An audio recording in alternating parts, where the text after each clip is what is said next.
What's going on, guys? Today I'm answering your questions you guys asked me on Instagram. If you don't already follow me on Instagram, make sure you go do. It's just at Tanner J Fox, one word. Answering 20 of your questions. I'm going to do them rapid fire style. I'm not going to spend more than 30 seconds on one. Let's just jump right into these.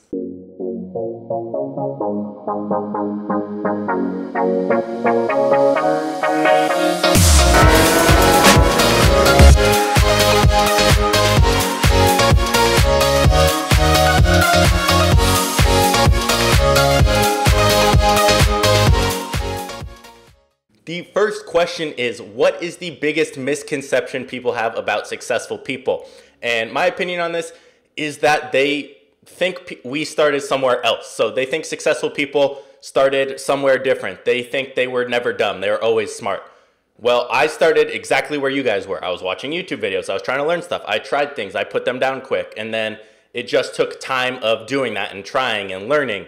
And there was no secret one thing that happened. It took me learning, going through courses, watching YouTube videos, testing things out to find that success. And I think a lot of people don't think that's actually how it was. Question number 2, private label or wholesale? So private label is where you create your own brand on Amazon. Wholesale is where you're buying in bulk one product and selling under other people's listings. So I say private label because you have full control. That way you don't have to worry about being on someone else's listing and there's more profit. Have you dealt with loneliness, isolation from being self-employed? The answer to this is yes and no.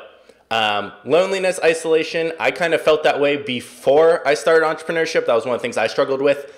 But because of being self-employed, I'm going to say no. With what I do with YouTube and people recognizing me, making friends and whatnot, I've probably become more social and have met more people from being self-employed than I would otherwise. So I'm going to say no. But it can be when you're working alone, but that's kind of what I prefer. So I don't feel really isolated or lonely being self-employed because I do talk to a good amount of people. What was a major change you saw before your first success? Now, a lot of people always expect there's some big shift or you feel it coming, and that's honestly not always the case. For me, it really depends. So with what I was doing, I didn't really see one big change. It was just learning, doing it, failing, learning what I did wrong, and readjusting. There was no big change. It was just a matter of time of doing that before I found success. There's only so many times you can do that. So there was no big change for me. I'm young and want to get into entrepreneurship. Where do I start? There's tons of different things for making money online. There's Amazon, there's Shopify, there's affiliate marketing, there's personal branding, whatever it is. There's so many different options. You should choose one that you think you would enjoy and learn it really well. Stick with it for 6 months, a year, and try and start making money from that and really learning that. And then if you don't like it, if you fail young, great. You can go try something else. There's so many different options. Learn one well. Is Amazon FBA saturated? I get this question all the time. I give it the same answer pretty much every time because it's still relevant. The rate at which Amazon is growing, there is more sales per seller. I can never say this right. There's more sales on Amazon per seller than there was a year ago or 2 years ago or 4 years ago. So there's more sales per seller to be captured than there was when I started selling on Amazon or last year or the year before. And that's consistently been the trend the last 5 years on Amazon. Yes, there might be more people selling, but there's more sales to be captured, more products. So no, it is not saturated yet. I have $1,000 to invest in e-commerce. Where should I start?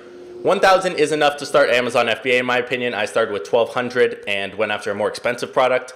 I would say get into Amazon FBA, start learning there. Again, there's tons of YouTube videos if you want, buy a course on it, but that is where I would start. How many hours a day were you working on Amazon FBA when you started? When I started, I was really enjoying it. The process was really fun for me. So I was probably spending 3 or 4, sometimes 5 or 6 hours a day.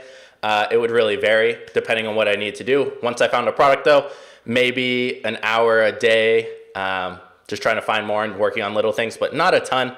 I'd say probably on average 3 hours a day. Do you believe in the NoFap challenge? No.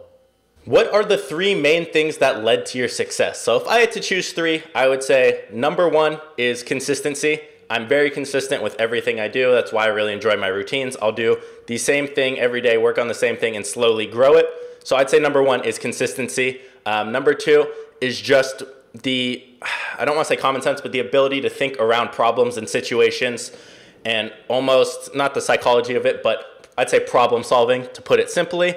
And number three, I'd say not caring what other people think at all. I don't care if my parents tell me I can't do something or they don't like it. It does not affect what I do at all. I'm going to do what I want. I don't care what friends say. I don't care what family says. I'm going to do my own thing regardless of what they say. If they hate me, I don't care at all. And interestingly enough, that ties into the next question, which is how do you stop relationships, family problems from hindering your journey? Don't care what they think. Honestly, if they're against you and you have to separate yourself from them, do it. If you have to say fuck you to them, say it. If you're going to affect my life and my journey because you don't like it, I don't care. I don't need you in my life. I don't care if you're family. I don't care if you're friends. If you're going to negatively impact me, I don't want you in my life, period. I don't care if you have the tag of family. I don't care if you have a tag of you're my best friend. It does not matter. What is the best way to make $200 a day? Now, I would normally say for a beginner with a lower budget, I would say retail arbitrage, starting to resell, but that is harder to grow to that scale. It is possible, but I always tell people start doing retail arbitrage on Amazon, which is just reselling products that you buy for cheap, either at Target or Walmart or wherever it is, and selling them on Amazon, where they are sometimes more expensive and you can make that profit. I have videos on that if you guys want to search my channel, but that is harder to scale to $200 a day. So again, I'm going to have to go in and say Amazon FBA. It's always going to be my answer. That is probably the easiest and most like step-by-step way, which is exactly how I think and was the easiest for me. Hence why I found success with that. How long do you think before Amazon FBA dies out? Now, that's a loaded question because I don't think Amazon's going to die anytime soon, especially at the rate they're growing. How does something die out that captures 50% of online sales when online sales are growing still and they're going into new markets? They own Whole Foods. They are going into software and other development. That's one of their biggest sectors that they make the most profit in. Amazon's so big in so many different niches. I'd say at least 10, 20 years minimum. And even then, it might not even die out. I don't know. It's just a waiting game, but I don't see it happening anytime soon. Which do you like better, the Aventador SV or the Huracan? They're totally different. Huracan shifts really quick. It's like zippy and speedy is the best way I can describe it.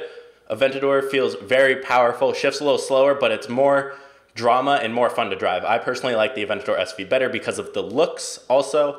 Both exhausts sounded really good. Aventador is a little higher pitch because of the V12, so I do enjoy that more. Tips for someone with ADD to balance the energy into multiple tasks, Amazon family, etc. If you have ADD and you're trying to do that, for me, it's going to be different person to person. For me, I do really good switching tasks every 30 minutes. I don't do good staying on one thing for long because I get bored with it. So I'll work on making one YouTube video. I can't make 6 YouTube videos in a row. I don't have that attention span. I'll do that, and then I'll go make a sales funnel, and then maybe I'll create a Facebook ad, or I'll go do product research, and I'll do that for 30 minutes, an hour. But I work in very small increments, and usually after 2 hours of doing that, I will take a break for an hour, and then I'll go back and do the same thing. And that's what I found to work for me. What is the most important thing to be successful?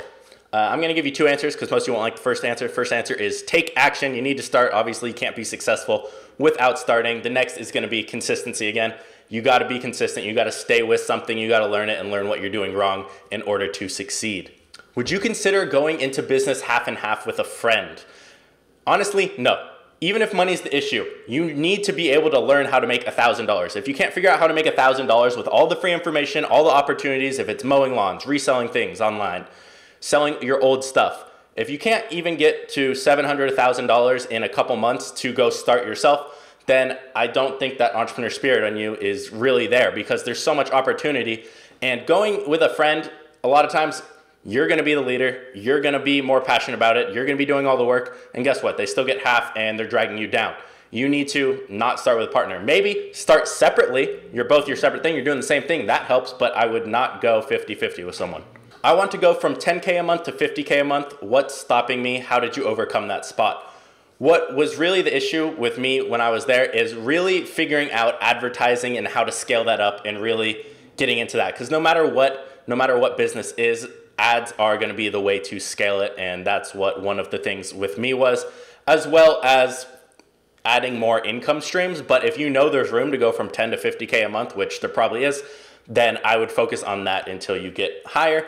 Again, I think ads is the way to go. For your course, is it lifetime viewing? Can I go back and rewatch study if I need to? Yes, you get lifetime access forever. That's never going to be taken away from you. So yes. And the last question is, how do I start doing what you're doing? Well, I started by watching YouTube videos, learning, and then from those people I was learning from, I found someone I kind of related to, I liked, and I went and I took their course, and then I started that way. So that is my answer. There's a lot of information online. Find someone you like their style, maybe how they think, you can kind of relate to, and then I would watch their videos as much as you can, and then if they have any products like a course, I would say go into that if that's what you're looking for. Now, in the description, I do have a free training. There's also a free mini course. You guys can choose whichever you want. One is a live workshop. That will be the first link in the description, where we'll go over step by step how you can learn to start doing Amazon FBA just like I did. So I'll leave that in the description. I hope you guys enjoyed this video. If you did, make sure to leave a like, subscribe if you aren't already, and I will see you guys in the next video.